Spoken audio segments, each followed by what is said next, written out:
What's going on, guys? It's Beatoms, and today I am back with a cricket video. I know it's been a while, but we are finally doing a fast bowling video. I wasn't sure if I wanted to do like a bowling compilation or I wanted to do like a how-to type thing, and I decided to go with the how-to because when I don't do that, I then wonder how they throw it.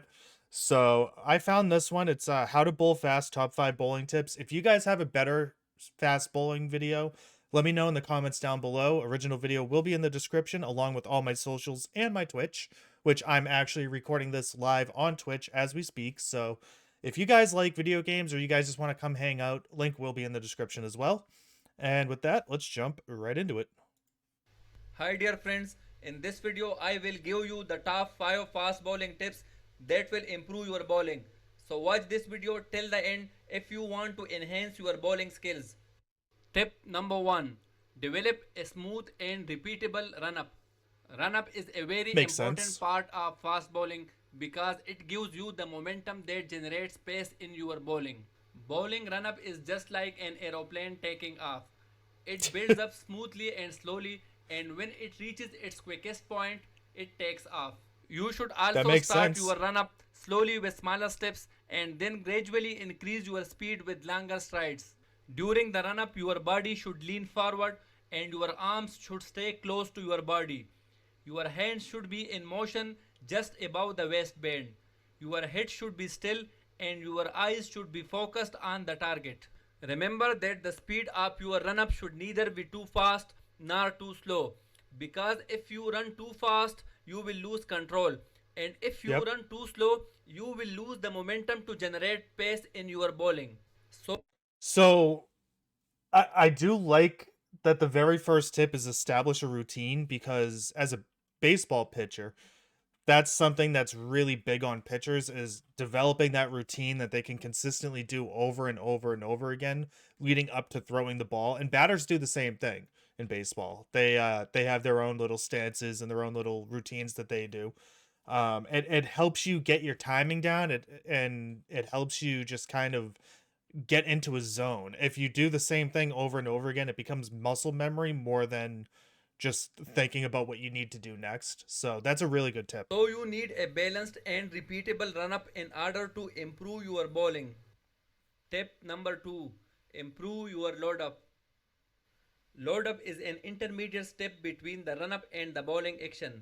A proper load Oh, up gives the momentum to your bowling action and it also brings consistency in your bowling. Load up begins with a bound or jump towards the crease. You can jump high if you are comfortable with it, but the important thing is not just to jump high and come back down. You should jump high and move forward at the same time. This will build momentum in your bowling action. During the load up, your bowling arm should be closed. so it's kind of like in baseball. I know I keep comparing to baseball, and some people don't like it, but it's how I learn other sports is by comparing it to what I know. In baseball, when you're in the outfield and say there's a runner on base, when you catch a fly ball, you'll do something like like a jump step type thing to get more power into your throw, so you don't have to run up. Like they do. Combining those two, I understand now how that can actually generate quite a bit of power. Um, Now, as a baseball pitcher, you're not able to run up, but you do kind of the same thing when you go through your windup. You push off, which gives you that extra like little jumping motion on top of your arm speed. So, okay, this is actually a pretty good video to understanding bowling in general, for me. This So, will build momentum in your bowling action. During the load up, your bowling arm should be close to your body and your non bowling arm should be pointing towards the target. You should keep both the hands in your view. If so your that part's arms just are like moving baseball, aimlessly during the load up, the then pointing and you will everything. lack consistency. I suggest you should record a video of your bowling to know if you are doing it correctly. Tip number 3. Work on your bowling action. There are mainly two types of bowling action that you can adopt. One is side on action while the other is front on action. Your bowling action starts with the back foot landing. If you are a side on bowler, then your back foot should land parallel to the crease. At the time of back foot landing, your hips and shoulders should be side on and you should look at your target over your front shoulder. The main advantage of side-on bowling action is that you will generate more pace because of the hip rotation. Ooh. So I want to actually just go back and not even like listen, but just watch.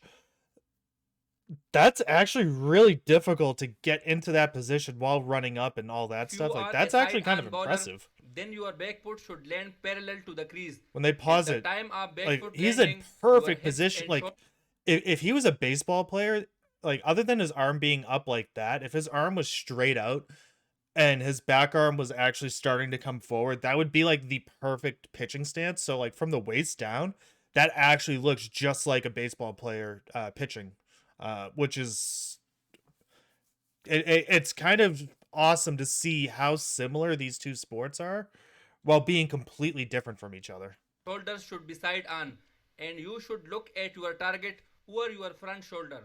The main advantage of side on bowling action is that you will generate more pace because of the hip rotation. Yep, that's the Dennis same thing Lilly in and Shoaib baseball. Akhtar are the two famous fast bowlers who used to bowl with side on action. If you are a front on bowler, then your back foot should land pointing down the wicket. At the time of back foot landing, your hips and shoulders should be open, and you should look at your target inside your front arm. The main advantage of front on bowling action is that you will be more consistent in your line and Ooh, length. right over the pad. Malcolm Marshall and Andrew Flintoff are the two famous fast bowlers who used to bowl with front on action. There is another type of bowling action which is known as mixed action. Mixed action is the combination of side on and front on action.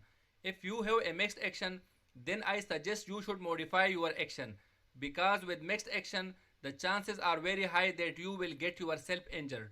Tip number 4. Really? So in baseball, you have overhand pitchers, sidearm pitchers, and I was what they call three quarters, which is about halfway between sidearm and overhand. Um, that's I didn't realize you could actually injure yourself going in between the two, though. Interesting. Okay, Use your non-bowling arm effectively. In fast bowling, the role of the non-bowling arm is more important than the bowling arm. You should lift your non-bowling arm straight and as high as you can, and then pull it down as hard as you can. The more quickly you pull your that non-bowling makes arm sense. down, the more quickly your bowling arm will follow, Yep, which will increase your pace. that Another makes sense. advantage of effectively using your non-bowling arm is that your head will not fall over and your bowling arm will come through straight, which will increase your bowling accuracy.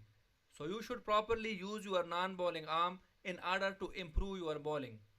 Tip number 5. You should brace your front leg. If you want to bowl fast, then you should brace your front leg. Braced front leg means that at the time of delivery stride, your front leg should be fully stretched. This will make you organize your action better and you will have big arm leverage, which will increase your pace. If at the time of delivery stride your front leg is not fully stretched, then the chances are high that your action will collapse and you will have minimal arm leverage, which will decrease your pace. So you should brace your front leg in order to increase your pace. Remember that you should practice hard on these tips so that they become your second nature, because when you are playing in the middle, you should not be overthinking. If you have any question, Okay, so that was interesting actually. It's not exactly what I expected. I thought it was going to be more like the Shane Warne video where like he went through different ways to throw it. Um James Anderson bowling analysis. That's only a minute and 50 seconds, but yeah, it was actually kind of like it was really cool to see them break down the delivery like that. It's not what I expected out of a fast bowling video, but I'm actually kind of glad I watched that. It really gives me more of an understanding of how to actually bowl. Like I always assumed there was, some like pattern to the way they ran up and did everything, but I didn't realize it was like that detailed. So, yeah, I'm pleasantly surprised. Hope you guys enjoyed this. And like I said, if you guys have any other videos you want me to do, let me know down in the comments below. Hope you guys enjoyed, and I will catch you guys on the next one.